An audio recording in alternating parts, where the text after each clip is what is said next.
Sonia dressed up, crying and singing a hymn, asking God to forgive her for the sin she was about to commit. Clothes off. I don't have all evening to waste, Mr. Ojo said, looking at Sonia impatiently. Have you ever met that street lecturer that everyone is afraid of in school? Well, this is Dr. Ojo, the head of Department of Mass Communication at Delta State University. The only way to stay out of trouble with him is by attending his classes and passing his exams. There are rumors that he lost his entire family in a car accident. He survived, but the incident affected him mentally. One day, Sonia, one of the best 400 level mass communication students, missed Mr. Ojo's test. She was away visiting her mother, who was suffering from a serious heart attack. Sonia is her mother's only child, as she lost her younger siblings to a terrible illness. She doesn't know her father, and her mother never talked about him. After lectures, Sonia sells thrift clothes at the busy small gate area in school to support herself and her mother. When Sonia returned to school, her friends who had told her earlier about the test advised her to meet Mr. Ojo to see if he could give her a makeup test. Sonia took the advice. One sunny afternoon, when there were no lectures, she decided to walk to school because her place is far from campus. By the time she got there, she was sweating heavily and smelled like roasted meat. She went to Mr. Ojo's office, but it was locked. One of the staff members told her that Mr. Ojo was in a board meeting that would soon be over. So, she sat down near his office, waiting patiently. When she saw him, she stood up and greeted him. He politely responded. She told him she wanted to talk to him, but he asked her to come back another time as he was busy. Sonia begged him. Finally, he agreed to see her, and she explained how she missed his test and why. I feel sorry for you, young lady, but there is nothing I can do. You will get an extension, so go home and wait until next year to take my course, Mr. Ojo said. Sonia knelt down, not wanting to add an extra year to her studies. Mr. Ojo angrily told her to leave his office, saying he was done for the day. She was confused and did not want to come back after graduating just to take one course. She went home, thinking of other ways to make him understand her situation. She asked her classmates if they have had any issues with Mr. Ojo, and that is when people revealed some of his sexual affairs with students who failed his course. For guys, he takes money, but for girls, he asks for sex. Sonia kept begging Mr. Ojo, but he refused to pay attention to her. Then one day, while she was in his office with teary eyes, he said, "You know what to do to get good grades. A fine girl like you does not need to stress." He walked towards her and kissed her on the cheek. Sonia was shocked and immediately wiped her cheek with her hand. She had heard about these kinds of things happening between lecturers and students, but she never thought she would find herself in such a situation. She saw Mr. Ojo as a father figure, and it was hard to believe he would act this way.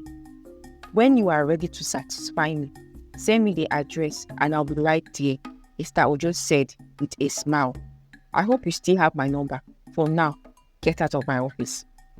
Sonia left his office still in shock over what had happened and started crying as she walked down the stairs. A young handsome boy named Precious noticed she was crying and approached her, trying to comfort her. But the more he tried, the more she cried. Precious heard Sonia's stomach rumbling and quickly realized she was hungry. He went outside and bought her an egg roll and Fanta. After Sonia ate, she looked at him with red eyes, thanked him, and told him everything that had happened. Precious was upset. "Really? This how these lecturers behave? We need to stop this nonsense," he said. He calmed her down and told her to find a way to fix it together. He explained that he had been a graduate since 2018, but he was still coming back to write one course because during his time, he had a fight with the lecturer. who seized his phone. The lecturer swore that he would never pass his course, even after he apologized and gave the lecturer an expensive bottle of wine. The lecturer still refused to let him graduate. Sonia kept attending her lectures and going about her daily routine, but she had many sleepless nights. She could not tell her mother about what was happening because she did not want to add to her mother's stress. One thing was certain: Sonia was determined never to sleep with the lecturer for grades. She thought about reporting the lecturer, Mr. Ojo, to the Dean of Studies, but she had no evidence to support her claim. Precious, the young man who had helped her earlier, kept checking in on her regularly. He even assisted her with some money whenever he could, despite traveling back to Asaba to continue his job as a barber. He owned a large barber shop in Asaba. At the end of the first semester, a message was dropped in the group chat by the course coordinator, announcing that the results were out. Sonia was too scared to check her grades. When she finally did, to her shock, she had failed 2 of Mr. Ojo's courses. She had done the test, attended classes, and written the exam for one of the courses, but for the other, she had just missed his test. Sonia was devastated. She cried uncontrollably, asking herself, "What have I done? What mess have I gotten myself into?" Her roommates tried to console her, but nothing seemed to calm her down. Luckily, Precious was in town, and when he knocked on Sonia's door, her roommate welcomed him inside. Sonia could not speak. She was still crying. Her roommate explained the situation to Precious, and together, they decided that it was time to teach Mr. Ojo a lesson he would never forget. One that would make him think twice before trying anything like this again. They planned to set him up. Sonia looked at Precious with fear, but she knew she was ready to do whatever it took to avoid having to stay back after her final year. She wanted to graduate without being held back by Mr. Ojo. Precious looked at Sonia and her roommate, stretching out his hand. "Who is in?" he asked. The 2 girls looked at each other, then at Precious. Together they put their hands on his and said, "We are in." Sonia went to Mr. Ojo's office, but when she arrived, he was with a group of students, all laughing together. She stood quietly and watched as one of the students handed him an envelope, which looked like it contained money. Sonia waited patiently until it was her turn to speak with Mr. Ojo. When she finally entered his office, Mr. Ojo glared at her angrily. "You are a very stubborn girl. I hope you are not here to beg me again," he said. Looking sad and defeated, Sonia replied softly, "I'm ready to play the game." Are you sure?" Mr. Ojo asked, raising an eyebrow, as if this wasn't what he had expected from her. "Okay then, book a hotel and be there by 7 p.m. Call me when you are ready, prepared for me." "Did you hear me?" Mr. Ojo said firmly.